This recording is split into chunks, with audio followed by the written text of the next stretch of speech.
Páte rópha Tuairimí Toghcháin pád Toghcháin nua Tuairisc tá muid tarrant an teachtain dhearnach de achtas olltoghchán fi ceathair agus tá bheirt t-iar-aire stáit Gaeltachta lena agus tá muid súil go mé beidir agus ó snodí lena go mbeidh ó hin fion fear a déadú bheith ina aire sinseoireacht don Gaeltacht má bhíonn sin fion a gcuacht agus má hasan siad lena go galúann si.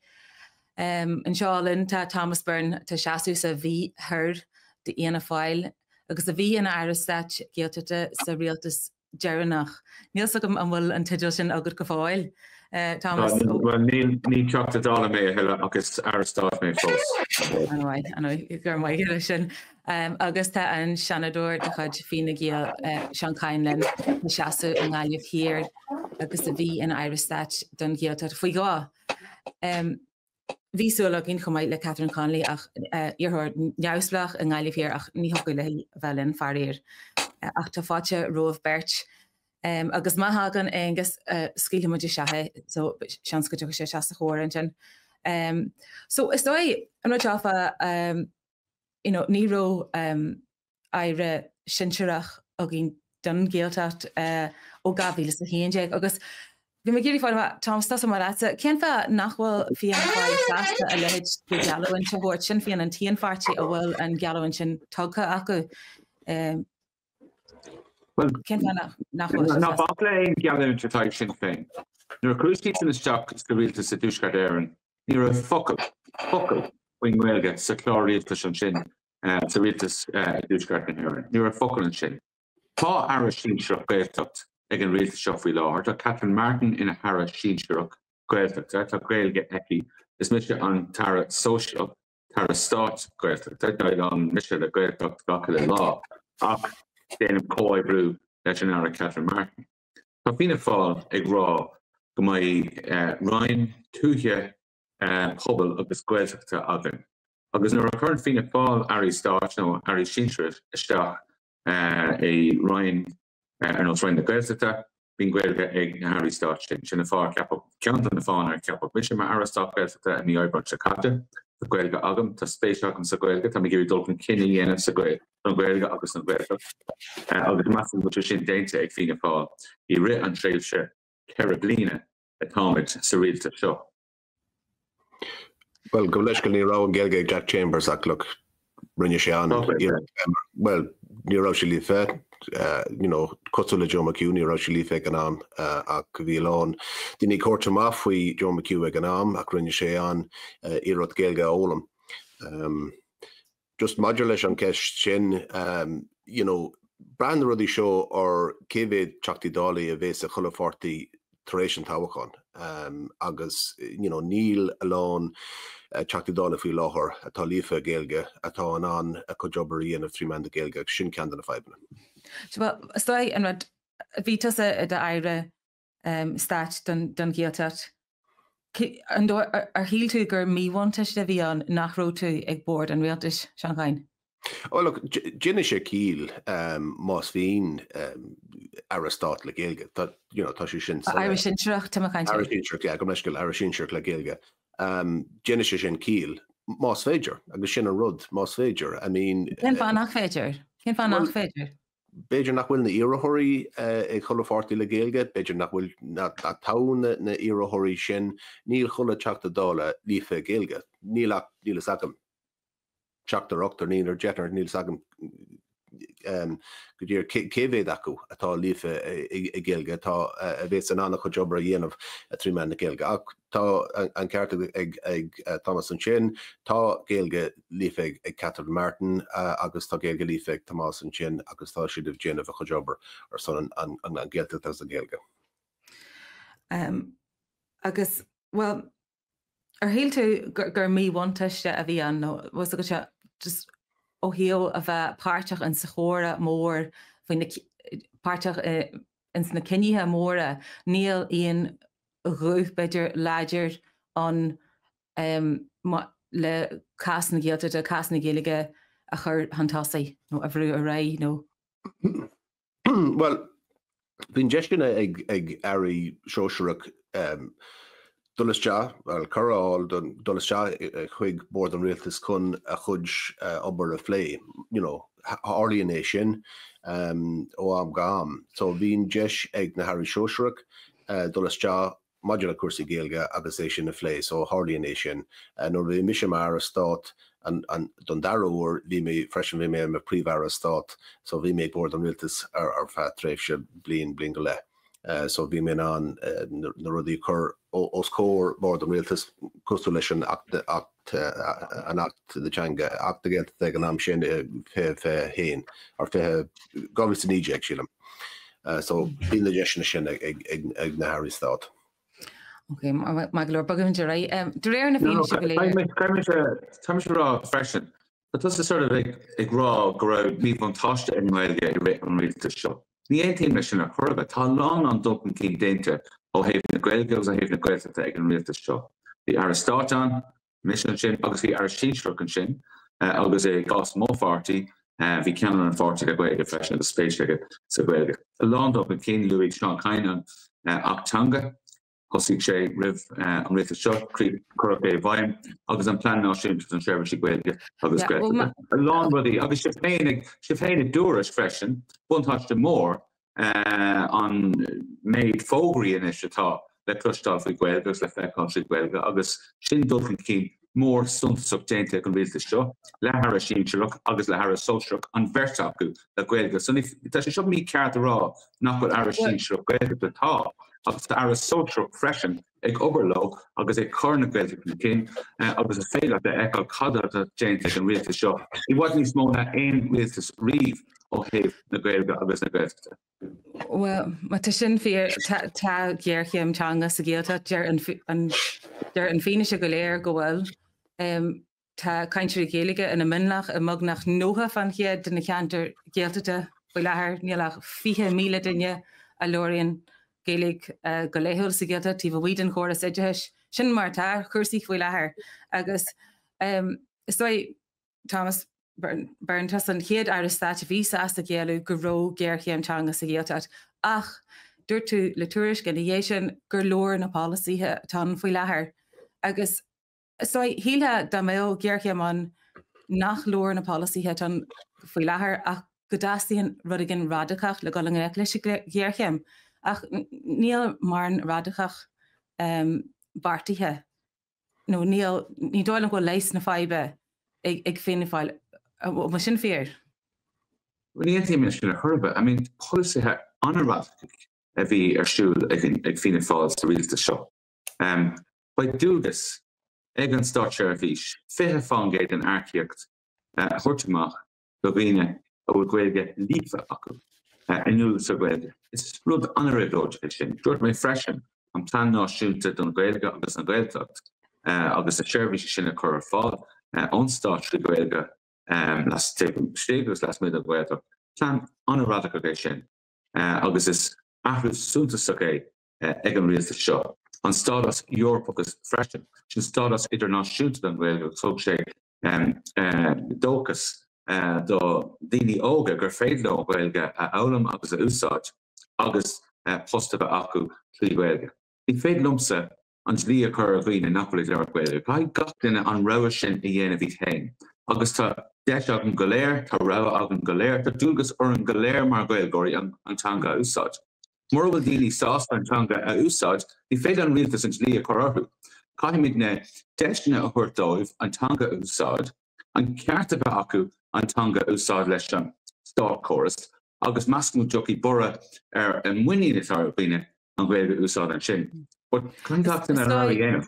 A fiann im léanta náró na tarla agus ceandan na Tuairimí tá muointe na go bhfuil uallach rámhór ar an phobal an Gaeilg a chóirt slán. Agus deirtún sin gur faoi nachtíigh leis an stáit an dlíochar chuoine as ganna bheith uirt an Gaeilg ach tá rudí eile díag leis an stáit a dhéanú agus rudí bonus a eile nachhfuil an stáit a dhéanú. Agus sin ceanna na rudí ar gadan bonúsí ná gomachta an dailá leis an stáit trí Gaeilge agus ní féidir sin dhéanamh faoi láthair sin sa léir ach tá sin ag airú agus tá sé ahrú do bhór cholasathe an rialtas seo. Okay, Seán Kyne, nuair bhítas a d-iarrasat, ní ró tú sásta céalú go ró géarchéimeanna sa Gaeltacht. Cean fá sin nó go dé bhhail is faoi? Well, ní mi an smínúir cinúir chur aon an ceisisin ar mac ach sagam. Look, tá bhí leidúir de Hevercha, don déanaí of síla me gábhfuil is céim bliain, gábhfuil is a séideag hartar sin. Now, look, bhí an acnimit a tíir ag teachtarráise an am sin, so bhí daoine mí ar thar agus ruí mar sin. Tá duit leanú nachán ó hiomh Tá ach ag an am céine tá tuairimí agan tíh mu a Gaeltachta freisin an seo carthan de Gaillimh ó híomh an eisiú tá déanta Coláiste na Caraba, Gaelscoil bh Gaulaí tá déan mór an sin ag fólam Gaeilge agus bhfuil an meas acu tá agad curtas chat don éad an sin a Gaelscoil bh Gaulaí. Déana sé sin difriúcht, so tá campus an sin sa chathair ach geard an Gaeltacht tá lán daoine ó Chonamara na chónís de Cantarcha sin tá dálaoine le Gaeilge agus inis tá de sinna ag de páistí óga Gaeilge ónam agus Gaeilge a labhairt. In áitina sa Gaeltacht tá titim ar an déanra, tá sé sin fíor Cantar Sanneach, áitina mar sin camas rasmog, tá an déanra ag dul níis agus tá an déanra ag titim. Tá deacreachtaí an sin cé go bhfuil an eistíocht déanta agan, tá aspa fostaíocht agus sin drogród. Tá sé deacar pustanna a cruthús náitir sin rinne Mojani rut maidir le Park na Mara. Tá an túdrás fós ag obair ar an scéim sin. So sin ceann ruí atá díanamh go háitiúil sná sin. So tá takeíochtaí curtar fáil ag an Rhein, ag an túdrás, ag an stáit, mar dúirt Thomas an sin, maidir leis an céad atá fithe géin ó híomh arcíocht de service public, tá deisina inis a maithan seo do daoine óga a go bheith líofa Gaeilge, go bheith siad cinseachtáin, go bheith postanna ar fáil as the service public low. An dóile go leor na polaithe nó go leor fiú na polaití tá Malta ag Fine Gael le galang leis an géarchéimeanna sa Gaeltacht. Seán Kyne. Cáiríonn na polaití tá leachta má. Mar dúirt mé an ná dearnach ní bhaid teanga gan daoine, agus ní bhaid daoine sa Gaeltacht gan an eistíocht ón stáit, gan acníocht láidir, gan fostaíocht bheith acu, rudí mar sin. Agus gan tithíochta géarchéim eile sa Gaeltacht faoi lethir. Sin an fág bhfuil muidir muna agus na háirtaí eile go bheith ról ag an túdrás tá sí sásta, go bheith ról acu maidir le cuasaí tithíocht sa Gaeltacht. Stoi tá sin ina hús na cuachtaí tá Malta a meile an údras tá sé dínta teoranta níl a gceisteach go mbeadh an túdras a díl talamh ag drámaigin agus be sé faoin drám sin na tithe a thóga. Céan fá seo beidir ceist fáinne Thomas Byrne, céan fá nachdeag leh cuachtaí breise, cuachtaí cearta a thuirt don údras le tithe a thóga. Gus tá an rud atá Malta ionta teoranta a deirtar. Well, Letí banú. Nuair tháinig me isteach sa Rhein, ní raibh bille an údarás fáilte. Dúirt mé go raibh mé géirí an bille sin a chuirfií an dálas an seanna ruúban an tábhacha. Bhaid siad an bill cruach tríd an dara céim sa dál an bille, tá na láithe an rialtas cadethe ag an rialtas ag bór an rialtas mí dear fóbhar an sin tháinig an tábhacha. Don tain fáb ag níos ag rá, nach raibh mé géirí níos mó dhéanamh sa bille sin, ná go raibh Jeffar orm agus go raibh mé géirí an bille sin a rachtáil rih an tábhacha. Ní raibh rial. Ní raibh amagam, bhí beidir caicís tháinig an tábhacha an caicís róluad an don bille. So, tá muine rá go raibh géirí an tábhacha sin a thuirt a rás, níl si tugadh rás fós níl an bille an rachtáil a fína fáil géirí sin íanamh, tá go ná go raibh leis an mille sin. Now, beidir go maidin níos mó ama in níl an tábhacha, ag an am céine ní mé géirí mul a chorán, tá mé géirí an tábhacha seo a thuirt a rás. Agus tá muine rá in our glór tábhacha, when we géirí tithíochta or údarás na Gaeltachta sa láthar tithíochta chur fáil sa Gaeltachta. So it's better rudí eile a dhéanamh sa bit sin nuair nach bhfuil an stocha Jeffar orn na táchán sin a chuirte ras ach níl Jeffar níl sprocan ó táchán an sin ní bhaite sin an sin in níl táchán. So it's féidir an táchta ras chuige sin tá a lán oibre déanta agus lán oibre eile déanta an roiin freisin. So it's féidir ní smó dhéanamh ná mar bhí sa bhile agus an tain fáin nach raibh an cúach sin sa bhile ná go raibh dát an ó táchán os mo chóir. Ní raibh ar aon cuma ach tá gach píosa oibre déanta ag an roiin déanta an rialtas chun an táchán a chur fáil arís chun an déanás ó de ras an Gaeltachta de ras na Gaeltachta. Okay, agus Seán Kyne, go dtí na cúchtaí breise a thuairtha don údaras a mé teach le Thomas Byrne gála cúchtaí breise. Ja, tá sé leite sa manifesto go bhéh ról ag go bhéh ról ag an túdras casme le 5 milliún túdras nuair bhí mé golbú an manifesto na bheirt manifesto. Tá sí san sásta go bhéh breis cúchtaí acu tá an board sásta go bhéh cúchtaí breis acu. Sa chasin bei tiilú in éisteachtaí agus tiilú farne nach mé sin na chat. Ja, agus bei sin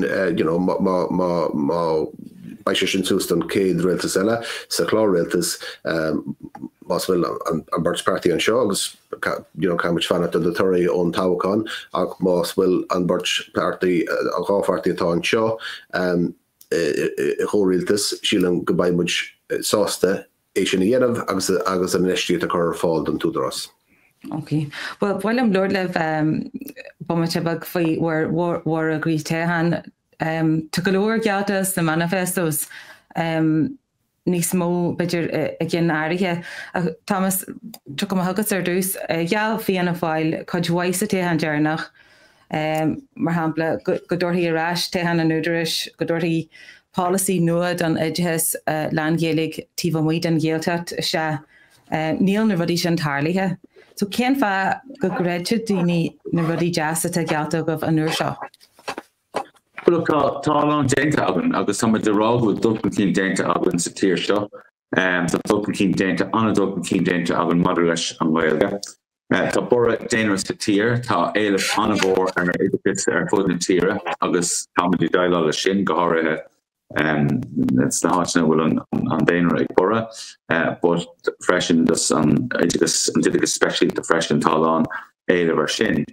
Tá from Keen danger mother an Gaelgus a chorus agus tá ní smóla déanamh agan mar dúirt mé ag point leis na sprocan archíochta tá sin i léon deag go gáid an chorus athú agus stogan níos mó deisna chuir a gcuoine agus tá muna géirí a dhéanamh sin mu Rialtas chlár Rialtas tá mu Rialtas chlár Rialtas go bhfuil go cearcha mé níos mó deisina dul cuioine dul freastal ar Gael Scoilne agus Gael Coláistí agus tá muidir clíile sin agus tá muidir géirí sin a chuirí bhain.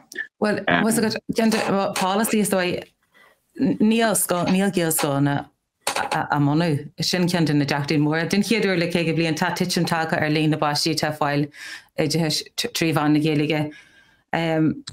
Tá an rinne dis go fáil caint faoi éanaid a bhhainú, seachas Gael Coláistí a bhhainú. So bhí sé sa chláir Rialtas seogah an uair dhearnach go raibh sé bhgéirí líon na baisí atá fáil idtheis lean Gaeilge a dhúbailt ach tá muid go sa tro eile.